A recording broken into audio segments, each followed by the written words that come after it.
हाल ही में पूरे देश को हैरान और शर्मसार कर देने वाली घटना कोलकाता में जो एक महिला डॉक्टर के साथ दुराचार हुआ, उसकी खबर तो आपने सुनी ही होगी।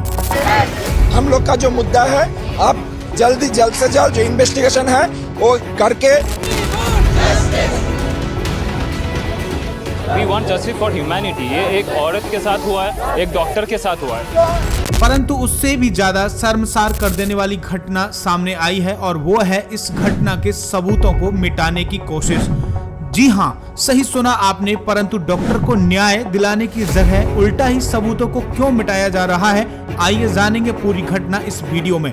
नमस्कार, मैं हूँ श्रीराम शर्मा और आप देख रहे हैं एक्सपोजर जॉन। आखिर कौन मिटा रहा है सबूत, आइए जानते हैं। दोस्तों, 9 अगस्त को कोलकाता में एक 31 वर्षीय महिला डॉक्टर के साथ हुए रेप और उसके बाद जिस तरह की खबरें आ रही हैं वो बहुत ही शर्मनाक हैं। पहले तो ऑन ड्यूटी इस महिला डॉक्टर के साथ जो हुआ उसने पूरे देश का सिर नीचा कर दिया। फिर पता चला कि इस रेप को अस्पताल की तरफ से ही शुरू में ही सुसाइड बताने की कोशिश की गई और फिर यह खुलासा हुआ कि जिस बंदे ने यह काम किया है वह तो पुलिस का अपना ही वॉलंटियर था।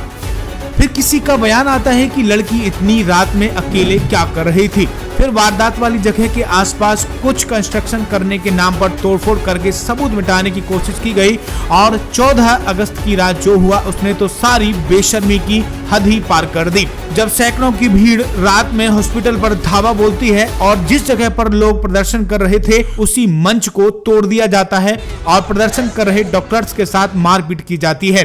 इतना ही नहीं, ये लोग हॉस्पिटल में घुसकर इमरजेंसी वार्ड में, नर्सिंग स्टेशन और बाकी कई हिस्सों को बुरी तरह से तोड़ देते हैं। मगर सवाल यह है कि जो प्रदर्शनकारी उस लड़की के लिए इंसाफ मांग रहे थे, आखिर वही लोग गुंडे बनकर प्रदर्शन करने वाली जगह पर तोड़फोड़ क्यों करने लगे। इसका मतलब साफ है कि प्रदर्शन करने वाले लोगों के बीच में कुछ गुंडों की भीड़ भी उपस्थित थी, जिन्होंने जानबूझकर वहां शामिल होकर के हॉस्पिटल में घुसकर फिर से सबूत मिटाने की कोशिश की। इतना ही नहीं, जिस कमरे में ये घिनौनी घटना होती है उसी कमरे को रेनोवेट कराने की कोशिश की जाती है ताकि सबूतों को मिटाया जा सके। वाह रे वाह, सिस्टम इतने गिरे हुए लोग कि एक लड़की जिसने अपनी जिंदगी के 10-12 साल डॉक्टरी की पढ़ाई को दिए और जो आधी रात जाकर के अस्पताल में मरीजों की सेवा कर रही थी, उसे ही हैवानियत का शिकार बना दिया गया। साथ ही उसी अस्पताल में नाइट ड्यूटी करने वाले डॉक्टर्स के आराम के लिए कोई कमरा भी नहीं था, जिससे सेमिनार हॉल की कुर्सियों पर उस महिला डॉक्टर को आराम करना पड़ता है। बेचारी दिन भर की थकान दूर करने के लिए वहाँ लेट ही रही होती है। तभी एक हैवान वॉलेंटियर, जो कि कोलकाता पुलिस का वॉलेंटियर था, वहां आता है और उस महिला डॉक्टर के साथ जानवरों की तरह बर्ताव करता है, उसे मारता है और उसके साथ घिनौना काम करता है। घिनौना काम करते हुए उसकी जान ले लेता है, फिर वहां से चला भी जाता है। लड़की की पोस्टमार्टम रिपोर्ट में जो खुलासा होता है उसे सुनकर किसी की भी रूह कांप सकती है। उस बेचारी की गर्दन तोड़ दी गई, आंखें फोड़ दी गई, उंगलियां तोड़ दी गई और उसके शरीर का शायद ही कोई हिस्सा ऐसा हो जिस पर हमला ना किया गया हो। आप ही सोचिए, अगर किसी इंसान को इतनी बुरी तरह से मारा गया हो, उसके साथ रेप हुआ हो और उसके शरीर के निचले हिस्से पर कोई कपड़ा तक ना हो, तो क्या पहली नजर में ही उसकी बॉडी को देखकर किसी मूर्ख को यह पता नहीं चलेगा कि उसके साथ क्या हुआ होगा? बिल्कुल पता चल जाएगा। मगर फिर क्या वजह थी कि अस्पताल की तरफ से लड़की के घर वालों को पहली बार जब फोन किया गया तो उन्हें यह बताया गया कि लड़की ने सुसाइड किया है।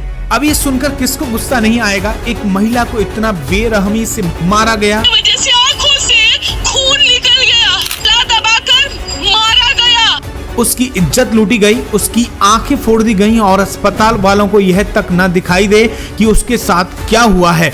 इससे वो सुसाइड बताने पर क्यों तुले हुए थे? आज कोलकाता पुलिस का इस बात से बड़ा ईगो हर्ट हो रहा है कि लोग उन पर भरोसा नहीं कर रहे हैं। मैं उनसे पूछना चाहता हूं कि तुम लोगों ने भरोसे लायक काम क्या किया है? जिस संजय रॉय पर लड़की के साथ रेप करने का इल्जाम लगा, उसकी क्या क्रिमिनल हिस्ट्री थी? क्या पुलिस को नहीं पता था? उसके 3 तलाक हो चुके थे और वो अपनी बीवियों को पीटता भी था। उसकी बीवी ने पुलिस तक में पिटाई की शिकायत कर रखी थी। क्या यह बात पुलिस को नहीं पता थी कि वो दारू पीता था, हिंसक पॉर्न मूवीज देखता था, आस पड़ोस की औरतों को छेड़ता था, अस्पताल में एडमिशन दिलाने के बहाने लोगों से रिश्वत तक लेता था?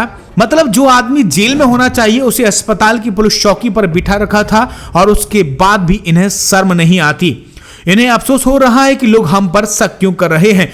दूसरी बात, संजय राय तो पुलिस का वॉलेंटियर था, पुलिस डिपार्टमेंट में तो था नहीं, फिर किस हैसियत से वह पुलिस बटालियन की बैरक में रुकता था। यहाँ तक कि जिस रात उसने इस वारदात को अंजाम दिया था तब भी वह वापस जाकर उसी पुलिस बटालियन में ही सो गया था। इससे ज्यादा शर्मनाक कुछ हो ही नहीं सकता। दोस्तों, जब घर पर एक किराएदार को रखा जाता है तो कानून कहता है कि इसका पुलिस वेरिफिकेशन जरूर करवा लेना, नहीं तो बाद में फिर शिकायत करते फिरोगे। और दूसरी तरफ पुलिस वाले ही अपने इस बंदे का पुलिस वेरिफिकेशन नहीं करवा रहे हैं, जो आदमी खुद सोसाइटी की सुरक्षा के लिए सबसे बड़ा खतरा था। उसी आदमी को लोगों की सुरक्षा में लगा रखा था। और उसके बाद मैं पूछना चाहूंगा, आखिर क्यों? आखिर ऐसा क्यों किया गया? उसका बैकग्राउंड क्यों नहीं जांचा गया? पुलिस वेरिफिकेशन क्यों नहीं किया गया? आखिर क्यों? साथ ही मैं पूछना चाहूंगा कि क्या अब ये सब सही हो सकता है? आपकी इस गलती की वजह से जिस होनहार बेटी की जान चली गई, क्या वो फिर से वापस आ सकती है?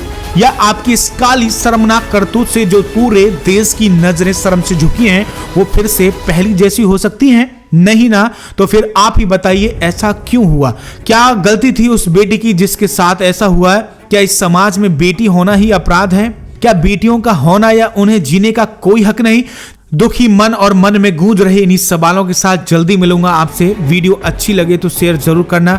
न्याय की इस लड़ाई में ये बेटी और उसका दुखी परिवार हार ना जाए, इसलिए मेरा निवेदन है, मेरी प्रार्थना है कि न्याय के लिए उनका साथ जरूर देना। जय हिंद।